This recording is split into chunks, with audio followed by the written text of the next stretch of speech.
Have you ever experienced something so crippling in your life that has made you feel broken? I have.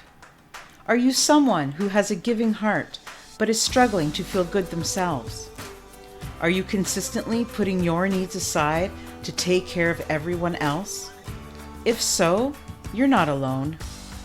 Giving starts with giving to yourself so that you are able to give of yourself to other people. Isn't it time you took back control and discovered what makes you tick? Join me in my journey and find out how you can feel better about yourself, live your best life, and share that with others. Thinking of yourself, it doesn't make you selfish, it makes you brave. I'm Nelia, and this is the Giving Starts With You podcast. If you're looking for a way to start your self-care journey or looking for a unique gift to give to someone at Christmas, check out my new book, The Ultimate I Deserve a Break coloring book. It's filled with inspirational designs created by me, all around giving and living intentionally. So if you'd like to check that out, it's available on Amazon, as well as my new website at www.neliahut.com. That's www.neliahutt.com. Welcome to another episode of the Giving Starts With You podcast. I'm your host, Nelia Hutt. Thank you so much for joining us again today. Today, I am so excited to introduce you all to a remarkable human being who has made so much change in this world. His name is George Lombardi, and George is a former warden and former director of the Missouri Department of Corrections. So George has dedicated his life, 41 years to be exact, in the justice system, and he's very big on restorative justice. And you just have to hear him speak. He's amazing. He has created a program called Puppies For Parole. And this is just an amazing example of what it means when you find something that you're passionate about, you stick with it, and the things that can happen in the world because of your idea. So without further ado, here's George Lombardi. Hi, George. How are you? Good morning. How's your day going so far? Oh, it's still early, so and it doesn't have the power yet to go bad, so it's going good. Okay.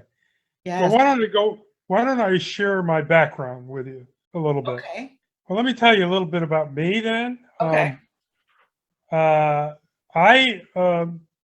served 41 years with the Missouri Department of Corrections. And I started out working on a master's degree in psychology and did an internship at the Missouri State Penitentiary. That was 1972.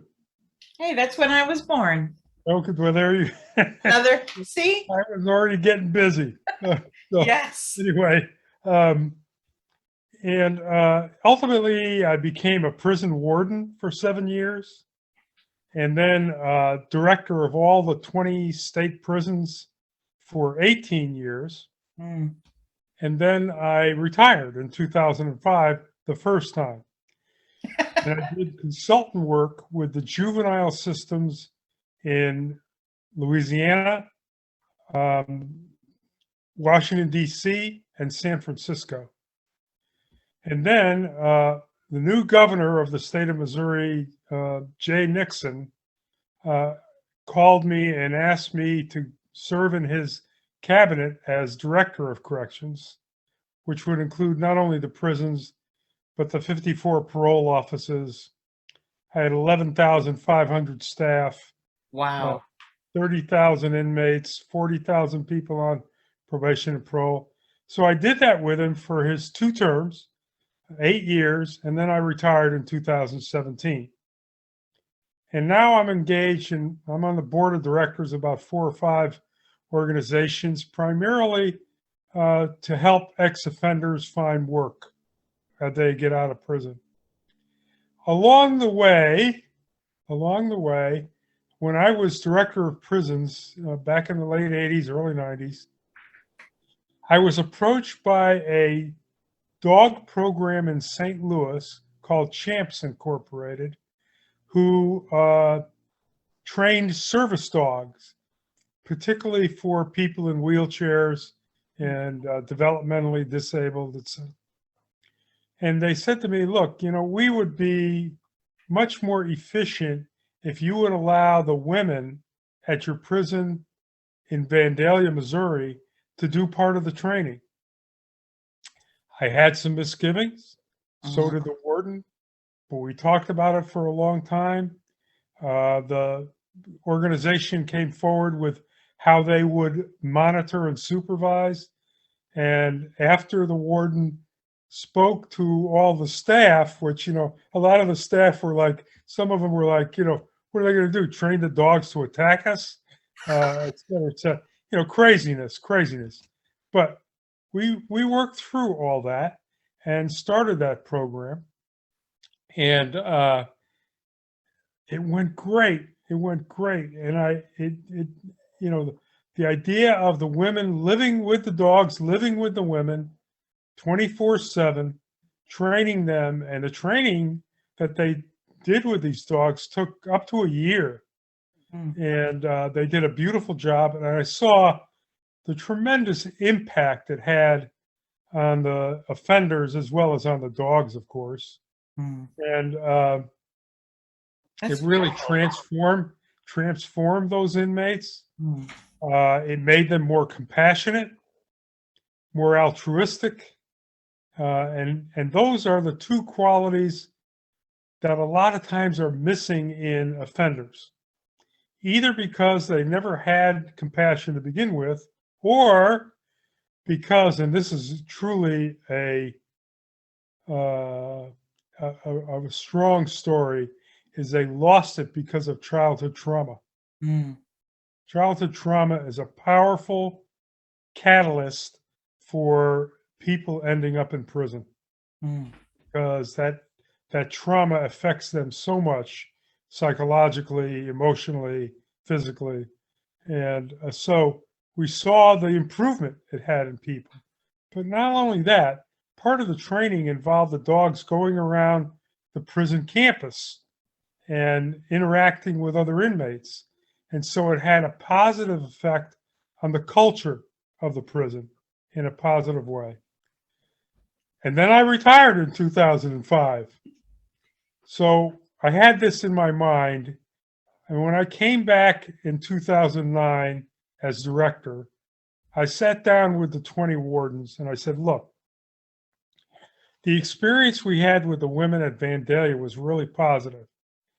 And this was during a time where Missouri was the number one worst dog kennel abuse state in the United States. We had terrible situations with a lot of the poorly run dog kennels and dogs suffering all over. And I knew that the shelters were being overrun with these poor dogs. And so I sat with the guys and gals and I said, look, I would like for you to consider, I didn't order them, I would like for you to consider taking on some of these dogs that are not adoptable, that they're having a hard time adopting, and bringing them into the prison. And we'll get some volunteer trainers on the outside to come in to teach the inmates how to properly train dogs humanely and correctly. And the most senior warden I had at the Missouri State Penitentiary raised his hand and said, I want to do it. So when a guy like that steps up and has respect from the rest of the warden population, it seemed okay. So in 2010, the first dogs came into the prison in Jefferson City, Missouri, from the shelter in Jefferson City. And that began the program in February 2010. I will tell you now, I've been retired almost 5 years, but the program has gone on. Mm.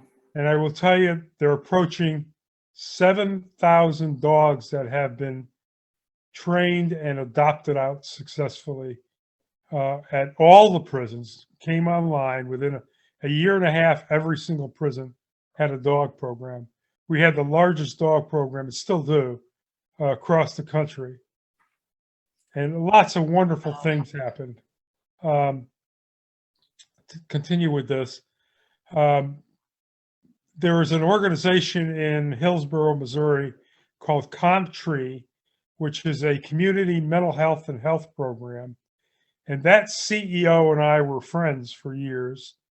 And he said, I want to help. And so he and his vice president got money to train some of the dogs who had potential to be dogs to help people in need. So over time, we trained dogs for PTSD soldiers coming home. We put dogs in veterans' homes, mental health facilities, nursing homes, trained dogs for developmentally disabled. And the one which really caught me that had a great impact was they trained dogs for children of autism. And the children of autism, the change in those children, and then concomitant the change in the entire family in a positive way was so special and is so special, continues today. So over time, that has had such a large impact. So a little side story beyond that, there's a dog program in England, in London. Actually, it's all over England, called, oh gosh, what's the name of it? I'm drawing a blank. I can't think of the name of it, but I'll let you know what it is. Anyway, the CEO of that program in England did research on dog programs in the United States, zeroed in on Missouri, and came and spent a week with me and visited all the different dog programs that we had, with the idea that they would go back and approach the prison system in England to adopt dogs in the same way. Unfortunately, their wardens balked, and they never did get it off the ground, unfortunately. But the CEO had the opportunity to share our dog program with the Parliament, and the Parliament was really taken with it. They really loved the idea, but it never got off the ground, sadly. But it was a proud moment for us to show another great organization. And this organization has like 300 staff. They're the largest dog program in Europe, and they do a great job. It's actually dogs and cats. So that, in a nutshell, is what Puppies for Parole was about. And of course, when I started it, I had three thoughts. One of them was, I know it would make a difference with the dogs. And believe me, the inmates took in dogs that had 3 legs, dogs that were blind, dogs that were deaf, and 3 or 4 dogs that were blind and deaf. And they trained them. They passed the AKC Good Citizenship Test and were adopted out to great families. And so I knew it would obviously save a lot of the dogs either from being euthanized in dog shelters that did that, or living life out in a cage. And so we saved all those dogs from that, because they took in the difficult dogs, some of whom had been in a shelter for many, many months and were not adoptable. And the stories we have back from adopters are, amazing. So that was the second thing. I knew that it would help adopters' families. The dogs would be a family member, and it did happen. but I also knew the impact it would have on the inmates. Because of my thoughts about compassion and altruism, I knew that it would transform inmates in that way, and it did. And the data we have over time shows that the inmates who did partake in that program, recidivate at a much lower rate than everybody else when they get out. Mm. I've got a lot of my little ex-offender friends who are actually have their own dog training business on the Wow. outside. And I've got a friend, by the way, who's just about finished writing a book about Missouri Puppies for Parole. And I'll share that with you when it happens. So there's the story in a nutshell. And all those things have happened and come to pass. And it's been, it's people tell me that it's my my legacy, and I'm proud of that. If it is, so be it. I mean, I'm a strong believer in restorative justice.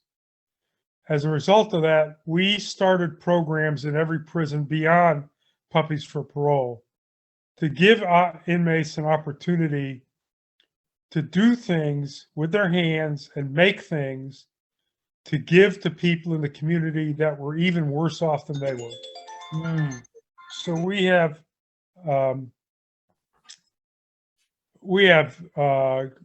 a huge garden program that the inmates work the gardens and give the produce to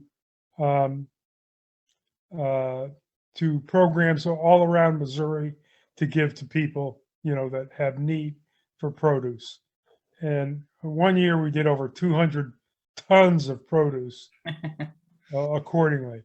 We have people that make quilts, inmates that make quilts for honor guard, I mean, not honor guard, but honor flight, where World War II veterans that are old and in wheelchairs, they get a quilt to hold around them to fly to Washington to the World War II Veterans Memorial. Mm. That we had a maximum security prison that made booties and little caps for HIV kids in hospitals. That's so And they beautiful. made hundreds of those. And these were our most maximum security male inmates. So I required every prison to have some kind of restorative justice program, and in addition to the dog program.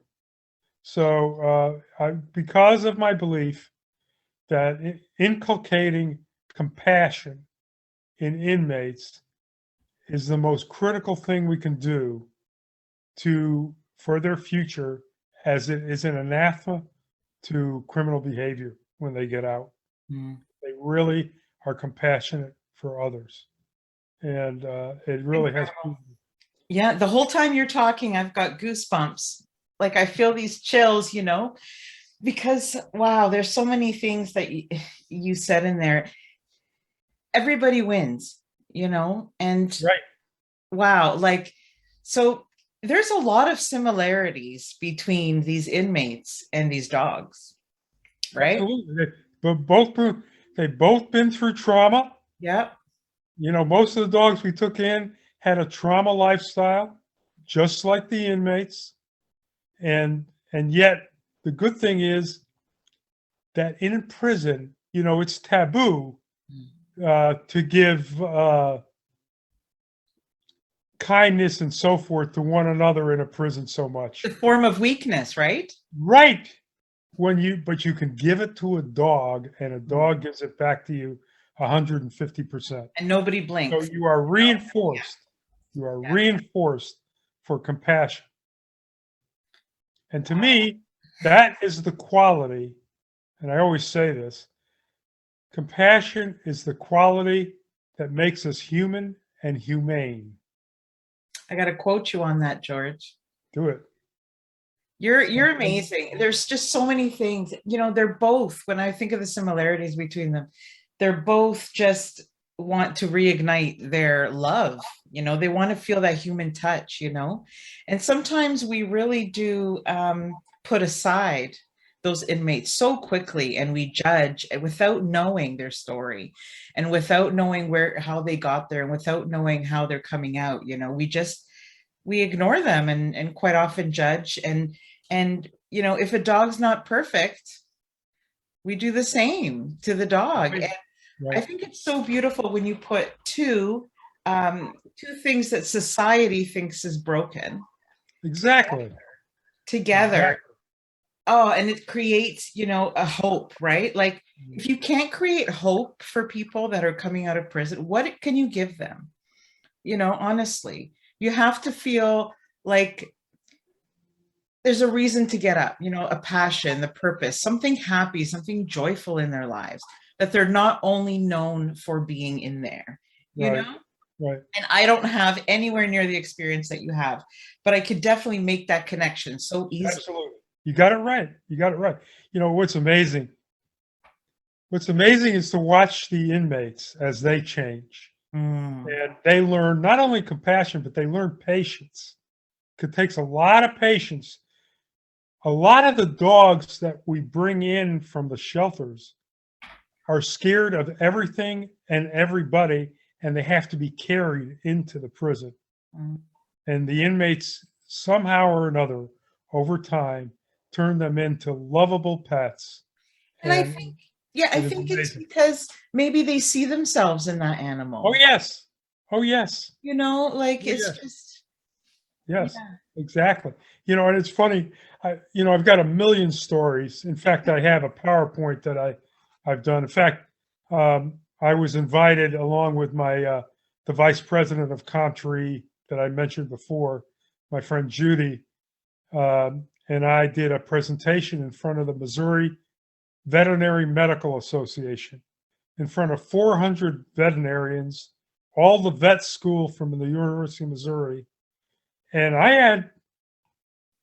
had veterans crying Wow. over the stories, Mm. the video that we had and all that. I mean, it's very powerful to see the change, and the change with the inmates and the dogs. And I tell a little story. One of the stories is about, the caseworkers in the prison decide who would be amenable to being a dog handler, right? Mhm. They have to make the decision. And so there was this great big guy, 6'6", probably weighed 300 pounds. And they finally, after a while, they decided to give him a break and let him be a dog handler. He was so beside himself that he Mm. was going to get to do this.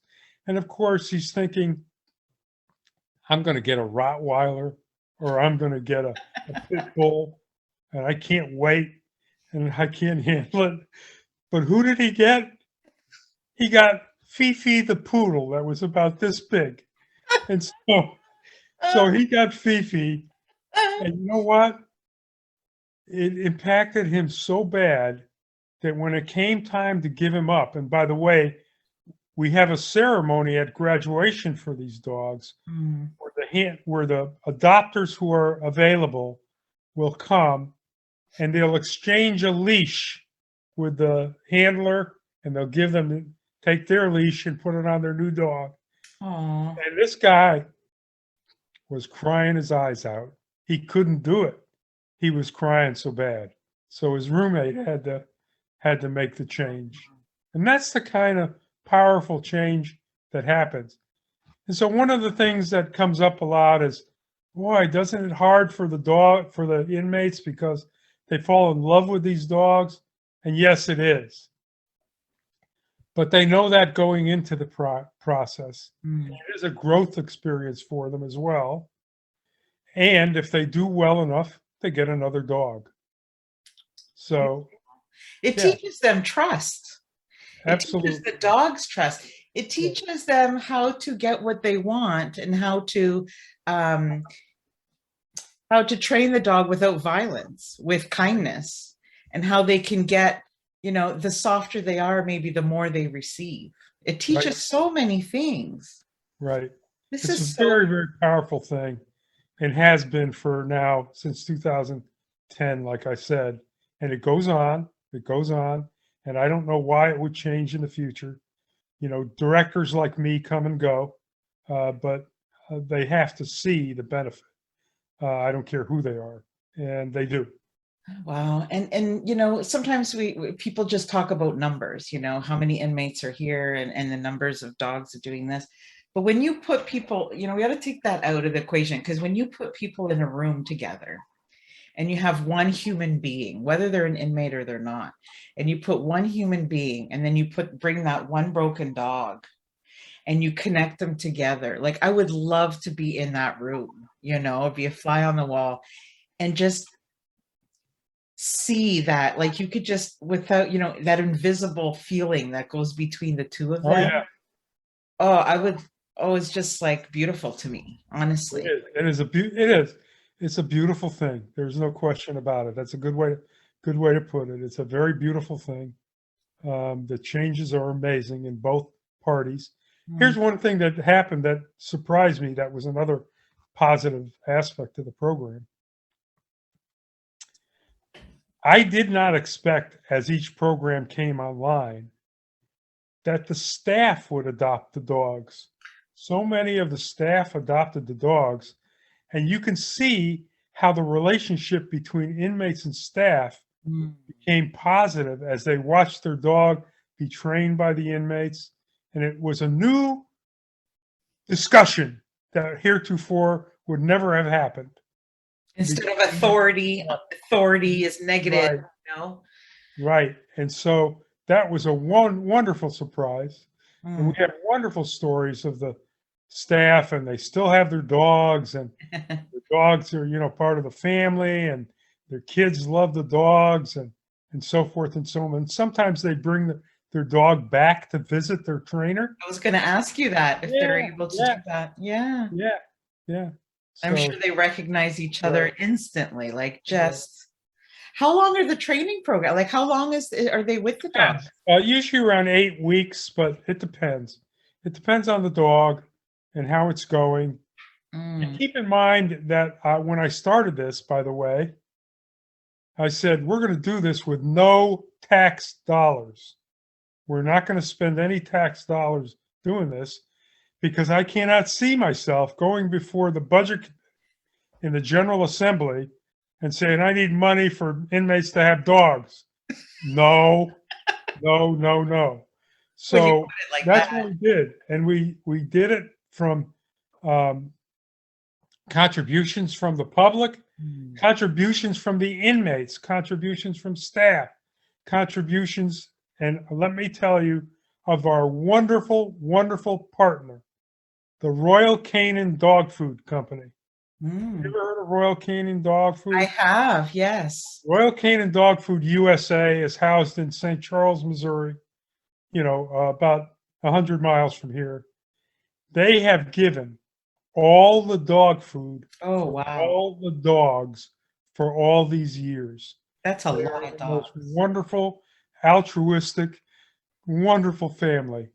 And of course, they are owned by the Mars Corporation. Okay. The Mars Corporation is the third largest family corporation in the world. And they're out of France, actually. And they have approved this. And I'm telling you, I love those people. They've been so great. So great. Can you imagine all the dog food for all the dogs? That's a lot of money. Yeah, that's a lot of profit. Right. Yeah. And you'll see more about that in the book when it's published. I would love to. And you'll see great stories. And what do you say to people that have an idea, but they're afraid people are going to say no? They're afraid what?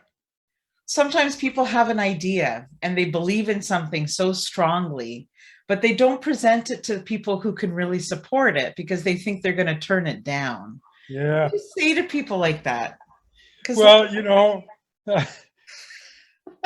I guess I can't relate so much to that because I've stuck my nose out too many times. But that's it. Be persistent. I guess it's one of the things that has gotten me where I am is that I shoot my mouth off, and it's always gotten me places, and it's a risk you take, and I lecture about that too. I say you got to take risks. You got to take risks in this life, and I knew it was a risk, but you know what? I had great support from my governor, from the first lady, from everybody, from members of the General Assembly on both sides of the aisle, Republicans and Democrats alike. They loved it. They loved it, and I had some state representatives that adopted dogs from the program. Beautiful. Yeah, so there was nobody that didn't like it. I mean, there were some staff that were opposed in the beginning. In fact, we had a sergeant at one of our prisons who was vehemently opposed to it, and he mouthed about it all the time. Blah blah blah blah blah. Damned if he didn't end up adopting a dog. So he turned completely around. Oh, it So, could have been Fifi too. You just never pardon me? know. It could have been Fifi as well. It could have been Fifi. It could have been Fifi. Yeah, so it's like if you don't ask and you don't come and you don't fight for what you want, there's no chance. You just got to take some risks, and it's not just the inmates and the dogs, of course, that are benefiting, but like you said, the families that it goes to, the relationships between other people, the relationships between the inmates and the, authority there. And I don't know, I see people coming out stronger, more confident, more gentler, perhaps having discovered how much they love animals and maybe wanting to work with animals. Because I don't know very much about prison, but I'm just from an outsider, people leave and sometimes don't know. Like, it's not just the barriers that society puts on them about work, but maybe they don't really know what they want to do and they're just looking for anything. And I think when somebody has a purpose or discovers something that they love to do, it really makes life more enjoyable too. Leaving prison shouldn't just be about surviving. You want to get to a place where you actually love what you're doing and you're giving back. Right. Exactly. Mm. If you want to do the podcast about the dogs, that's great. I'll be glad to do it. Sounds like we might have already done it. I've already done it. This is it. I don't know. Well, it's up to you. It's up to you. If you want. Wow. Thank you so much, George. I really appreciate it. That's my pleasure. As you can tell, I love what I did. I love the inmates. I love my staff. It was a huge organization, and I still am in touch with a lot of retired staff. I probably have 150 ex-offenders on Facebook with me. It's beautiful. So I stay in touch with them, and I root for them. I want them to do good. I'm engaged with another program called Laughing Bear Bakery.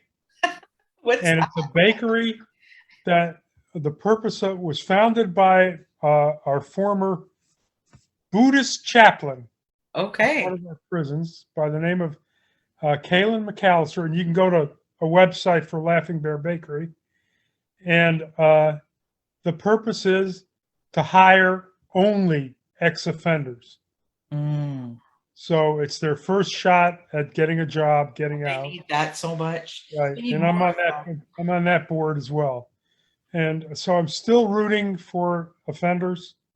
It's my psychology background. I got my master's degree in psychology.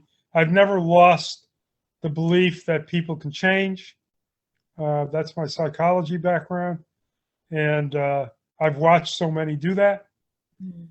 One of the this is a little aside, unusual. Missouri has the death penalty. Are you aware of that? No, I'm in Canada. Yeah, Missouri has the death penalty. And back in 1990, we decided to get rid of death row, a separate housing unit, and allow the inmates who had sentence of death to live in the general population of a maximum security prison. They wouldn't leave max, but they got every privilege and every ability to be around, to meet with their families, to have a Very job humane. of anybody else. And it's been the healthiest thing. Mm. So one of the things I decided was to allow death row inmates to be dog handlers. Oh, that's so beautiful. That was a big, big issue. And Wow. they have done great. They Wow. have done great. Just So, to treat them like humans, you know? yep, It's just, we all bleed the same. You yep. know, a lot of times on my show, I bring guests on that have had trauma in childhood. And some of them have been to prison and some of them haven't.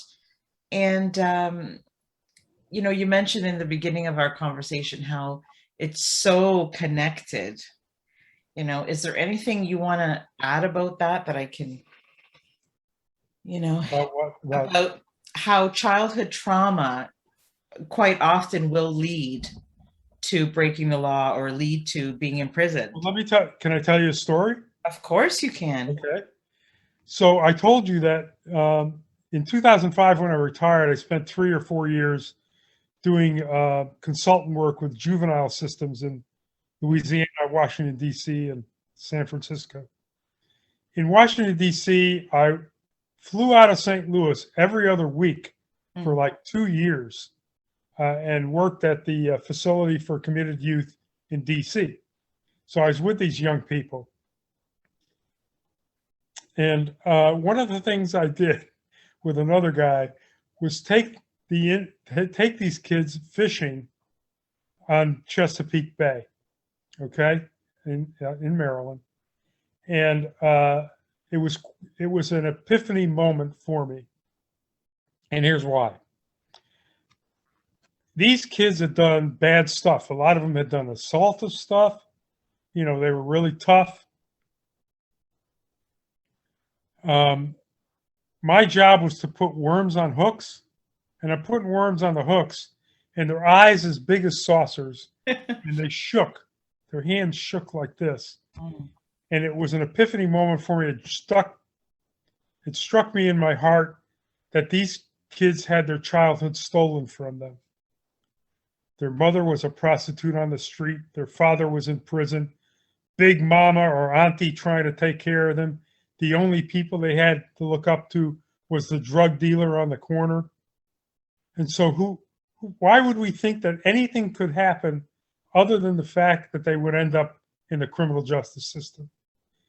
So I thought about this a lot, and I went home, and this has become my second passion.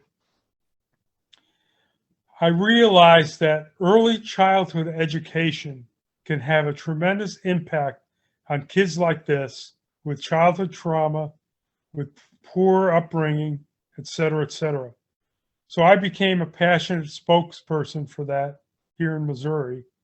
And in fact, I addressed the National Early Childhood Education Conference a few years ago and spoke to that entire hundreds of instructors and principals of these kinds of schools. Because I believe, you know, while we talk about early childhood education, a lot of the emphasis is on what? Let's get them academically ready so that they can compete when they get to first grade. But my concern, once again, is compassion. I want instructors to know and have knowledge and have education on how to teach these young children to be compassionate to others. Yes, thank you. And that's the interdiction that can happen even though they had trauma or difficulty upbringing, that, you know, they observed domestic violence in the home, whatever it might be that's difficult for them. So that is my lecture I had to the early childhood people. And like I said, you need to have the knowledge, first of all, to observe the children. And when you see behavior that seems to indicate childhood trauma, what do you do? Where do you refer? How do you help? Exactly. I said, you should be also tuned in with organizations like Big Brothers and Big Sisters, which I'm strongly supportive of that as well. And so anyway, so that's kind of my second passion. I love that so much. And when you talk about these kids learning compassion, it's for others, but also to learn to love themselves too. Oh, yes. Because when you have that Self-esteem. yes, because when you have that trauma, you believe all the crappy things Yes. people say about you. You're bad. You're Yes. horrible. You're Yes. stupid. You're dumb. You know, without Compassion and loving them. self-esteem go Yeah. together. Thank you, because it's so important. You know, I see that over and over too in my interviews, where people, you know, don't seem to get the help they need until they're adults, and sometimes that's just way too late. Yeah. Well, just think about the inmates who are dog handlers. What do they learn? They learn self-esteem because of their success. You know, the great pride they take in being Yes. able to take a dog that had to be carried in to the prison and so scared into a lovable, obedient dog for a family. Great And pride. especially in prison, because they can reconnect with who they are. Because, like you said, if you show these things to other prisoners, it's weak. You be preyed on. It's frightening. People only show the toughness, right? Because survival. So when those barriers can break down, and it's perhaps, you know, through the animals in them. Oh, I can't believe all the things that they must feel, like this renewed sense of, you know, there's hope, there's life after this, there's, you know, I can be a good person, all these things that maybe they didn't believe in. I think it's such a beautiful project, honestly. Incredible.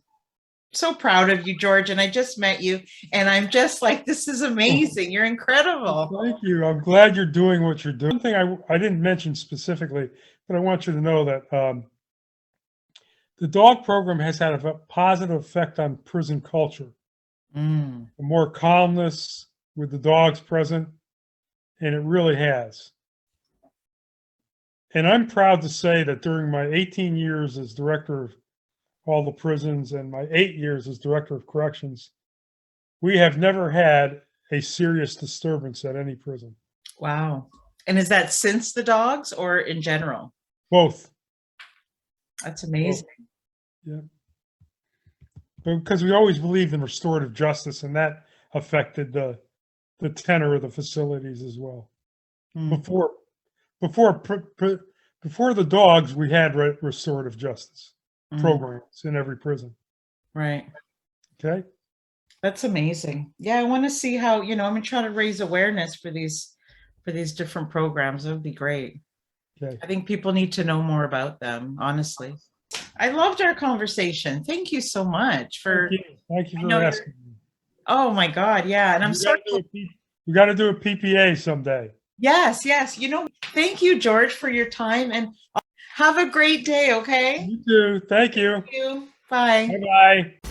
Thank you for tuning in to this week's episode. If you enjoyed what you heard, please subscribe or leave a review. See you next week on the Giving Starts With You podcast.